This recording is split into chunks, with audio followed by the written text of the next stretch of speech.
स्वागत है आप सभी का एलकेबी न्यूज पर। 2024 के लोकसभा चुनाव की तैयारियां अब लगभग शुरू हो गई हैं।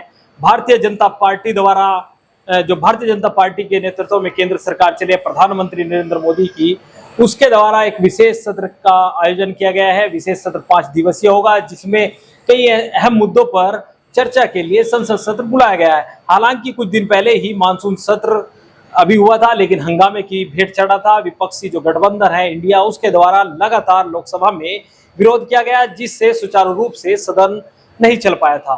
तो लोकेश सलारपुरी जी हमारे साथ मौजूद हैं। वन नेशन वन इलेक्शन क्या रहेगा? स्वागत है लोकेश जी। शुक्रिया। वन नेशन वन इलेक्शन कल से पूरी चर्चाओं में है जी। रामनाथ कोविंद जी जो पूर्व राष्ट्रपति हमारे देश के हैं, उनके नेतृत्व में एक कमेटी का गठन भी कर दिया गया है। तो किस तरह से देखते हैं वन नेशन वन इलेक्शन? पहली बात तो यह है कि रामनाथ कोविंद पूर्व राष्ट्रपति है। वो आदमी हमारे देश का प्रथम नागरिक रहा है। राष्ट्रपति पद की गरिमा होती है।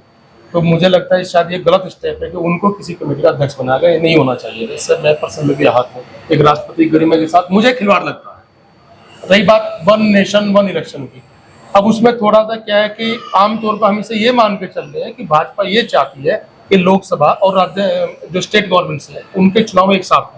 राज्य सरकारों के जितने चुनाव विधानसभाओं के और लोकसभा के एक साथ वो करना चाहती है, लेकिन मैं इसे ऐसे नहीं देखता, क्योंकि संभव ही नहीं है। ये संभव क्यों नहीं है आप जरा समझिए। 1967 तक ऐसा ही होता था, लोकसभा विधानसभा चुनाव एक साथ होते थे। फिर क्या हुआ, किसी एक राज्य में मध्यावधि चुनाव हुए, वहां से सिस्टम डिस्टर्ब हुआ। फिर कुछ इन्होंने कुछ विधानसभा बाद में भंग कर दी, 356 का इस्तेमाल किया, बहुत सारी चीजें हुई हैं। बहरहाल अब आप मुझे एक बात बताइए, सपोज करो ये ऐसा कर लेते हैं, लेकिन कल किसी स्टेट की सरकार गिर जाती है, 2 साल सरकार चली गिर गई, तो क्या 3 साल वहां राष्ट्रपति शासन रहेगा? संभव नहीं है। यानी वो आपका सिस्टम जो बना वो फिर खत्म होगा। तो ये तो संभव ही नहीं है। दूसरा, इसमें चेंजिंग के लिए क्या चाहिए? कम से कम 15 राज्यों की विधानसभाओं से प्रस्ताव पास हो। उससे पहले बल्कि केंद्रीय कैबिनेट संभव नहीं है। क्या संभव नहीं है? फिलहाल अगर संभव टाइम लगेगा। फिर अगर वो कर भी लिया इन्होंने, फिर आप देखिए कि लोकसभा में क्या होगा। लोकसभा और राज्यसभा दोनों में 2/3 बहुमत चाहिए, तब ये कानून बन सकता है। फिलहाल की परिस्थिति में संभव ही नहीं, क्योंकि राज्यसभा में बहुमत है नहीं। कोई कुछ जो ऐसे जिनमें साधारण बहुमत की जरूरत है वो बिल पास करा सकते हैं, लेकिन ये असाधारण बहुमत चाहिए 2/3 में, तो नहीं पास हो पाएगा।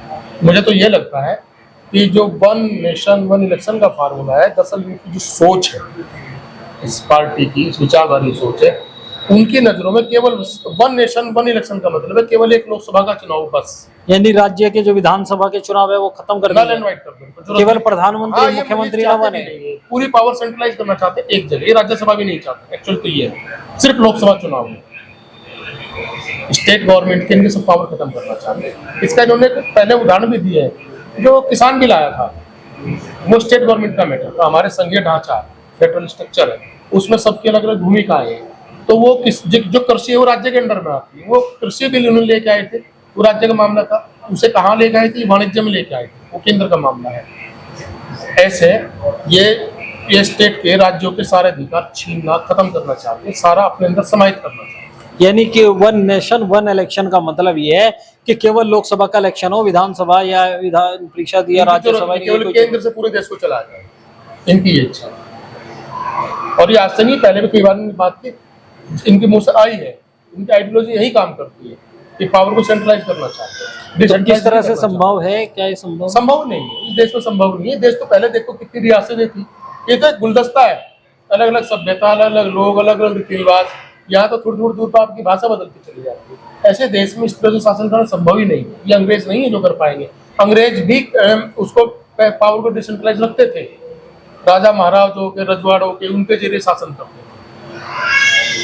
तो अब जिस तरह से विशेष सत्र बुलाया गया है उसको लेकर क्या कहेंगे? क्या अब जैसा आप कहते आए हैं कि इसी साल के चुनाव होंगे? अब तो साफ दिख ही रहा है।